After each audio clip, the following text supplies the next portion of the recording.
Sure. I mean, this is a movement that is entirely linguistic.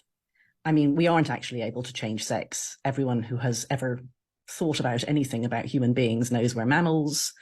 We know we evolved that way, and mammals can't change sex. You're conceived male or female, and that's what you're going to grow up. You can, a man who castrates himself does not become a woman. A woman who has a neophallus crafted out of her thigh and stitched onto her groin does not become a man. We all know that. So the only meaning that you can give to statements like trans women are women is a linguistic one. It's all about words, that we're changing the definition of words, and that by changing the words, we change the reality. And that's why this is a movement that is so keen on censoring people. Because as far as they're concerned, when you say, as you just did, no, trans women are men, that speech act is creating a reality that they don't like. And so they must silence you to give space for the speech act that they like, which is trans women are women, full stop, no debate. That's it. That's the tweet. And by saying it, they think that creates reality. It's sort of a queer theory thing. It comes very much from universities, this postmodern turn, they call it, in which you think that everything is socially constructed, that everything is about language, that the words that you use can erase all sorts of inconvenient facts about the world, and you end up with the world that you want because it's the world that you're creating with your words. We have lost the debate if we say women aren't allowed in women's bathrooms, women aren't allowed in women's prisons, in women's locker rooms. And that's their design. If we say men are not allowed in our private spaces, of course, that's accepted. Everybody understands why we don't want that. And you expand on that a lot in the book about how all of these single-sex spaces came to be in the first place for very good reason. And if you can just remember in your head that they came to be to protect women from men, which trans women are, then you understand why most women are very animated over this issue. And actually most Americans and most Brits who are now starting to pay attention are on the side of reason and understand that this is a dangerous, very slippery slope we're on. It's not about inclusion of them. It's about danger to us. That's the way to frame this, because that's what's really at issue here. Quando os outros vai chamar, não é seu direito entrar. Não, tá resolvido. É meu direito. Eu tenho direito. Meu direito não é maior que o seu, nem o seu é maior que o meu. Então você nasceu homem e eu nasci mulher. Então se tá discriminado aqui, cada um usa o seu. Tem certeza disso? Tenho certeza disso. Espere a polícia chegar, tá bom? Tenho certeza disso, absoluta. A senhora não tem direito de definir o que eu sou. Meu filho, minha filha tem o direito de usar o banheiro junto com o homem? Não agredi ninguém. Não, mas ninguém tá falando que você agrediu. Por que tem a diferença?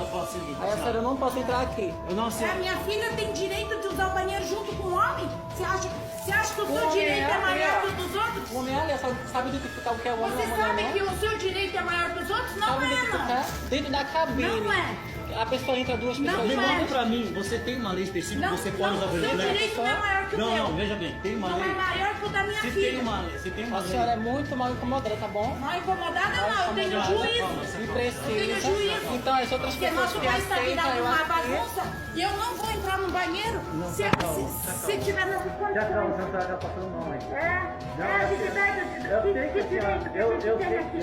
Eu sei que cada um tem o seu, você não passa por cima do meu direito, entendeu? nem da minha filha. A única coisa que ela quer que você foi isso. Você chamou a polícia? Você chamou a polícia? Então pronto, então vamos aguardar a viatura chegar e pronto.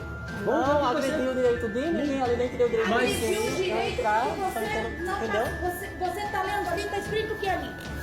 Feminino e eu sou feminina. Agora se a senhora acha você que uma não mulher é feminina, você homem, quer ser feminina, mas você não que a nasceu gente feminina. Senhora, o que a gente é, o que a gente Você se comporta. quer ser. E a senhora quer ser o quê? Você Pra quer ser ser. fina, educada nessa situação, né? Só que isso daqui é a natureza.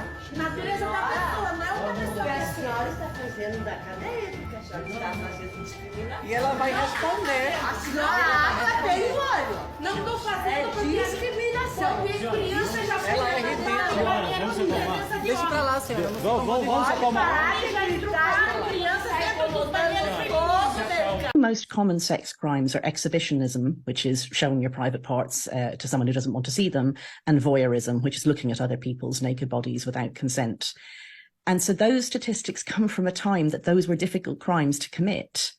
But now, if a man can say he's a woman and enter a women-only space, he can commit voyeurism and exhibitionism with impunity.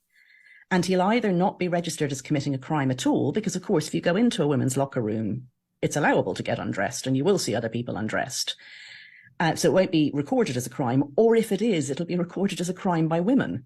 So the statistics are going to be messed up on top of everything else. And crime is often, many crimes are what's called crimes of opportunity. So it's not like there's a set amount of burglary out there or a set amount of voyeurism or exhibitionism. The amount of it depends on how easy it is to commit those crimes and how rewarding and how likely you are to be punished.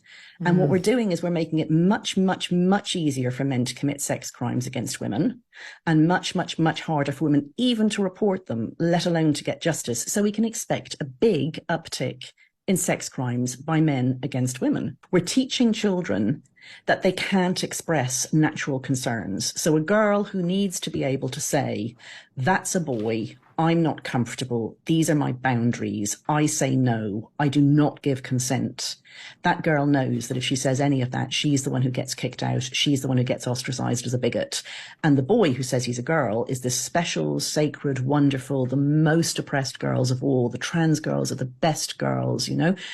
So we're actually grooming the whole children, not just in America, not just in the UK, right across the Anglosphere and beyond. We're grooming children, all children, but particularly girls, to ignore their own needs and boundaries and to stay silent when something makes them uncomfortable. So this makes them more, it makes a greater danger and they're more likely to be predated on, totally apart from the trans issue, because they've learned that they can't say that they feel uncomfortable.